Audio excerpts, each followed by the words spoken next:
Kebakaran sumur minyak atau ilegal di Riling kembali terjadi tepatnya di Desa Keban 1 Kecamatan Sanga Desa pada Senin kemarin 11 Oktober 2021 sekitar pukul 15.30 waktu Indonesia bagian Barat. Kasih Trantip Kecamatan Sanga Desa Ahmad Yani SIP mengatakan terkait dengan kebakaran ilegal drilling ini pihaknya menerima laporan dari Alen SIP selaku Kasih Kesos Kecamatan Sanga Desa yang saat ini menjabat sebagai PJ Kades Keban 1 Kecamatan Sanga Desa bahwa pada pukul 15 waktu Indonesia bagian Barat telah terjadi kebakaran sumur minyak. Adapun pemilik lahan kebakaran ilegal drilling tersebut bernama Rudi dan untuk nama penambang belum didapatkan karena sampai dengan saat ini kebakaran masih terjadi.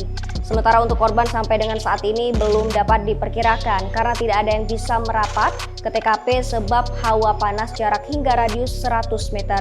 Selain itu api masih menyembur dengan ketinggian sekitar lebih kurang 15 hingga 20 meter dari permukaan tanah. Kapolres Musi Banyu Asin AKBP Alamsyah Pelupesi Selasa 12 Oktober 2021 membenarkan kejadian tersebut dan pihaknya masih berupaya bersama aparat desa setempat melakukan pemadaman di lokasi kebakaran. Ia mengatakan kejadian ledakan sumur minyak ilegal ini sudah berulang kali terjadi. Dalam sebulan terakhir sudah ada 3 ledakan sumur minyak ilegal yang terjadi di wilayah Sanga Desa. Kejadian pertama terjadi pada 9 September 2021 lalu, total ada 3 warga meninggal dunia. Lalu kejadian kedua terjadi pada 5 Oktober lalu dan terbaru sore hari kemarin.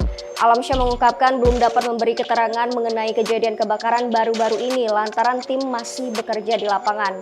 Belum diketahui apakah kejadian ini kembali memakan korban. Menurut Alamsyah, pihaknya sudah mengingatkan masyarakat untuk tidak melakukan aktivitas pengeboran minyak ilegal, namun kejadian berulang.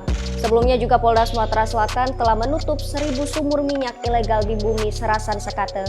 Untuk ulasan lahan yang terbakar, pihak Polres Musi Banyu Asin maupun pejabat desa Sanga Desa pun belum mengetahui berapa luas lahan yang terbakar. Diduga kejadian ini berada di lahan milik warga setempat.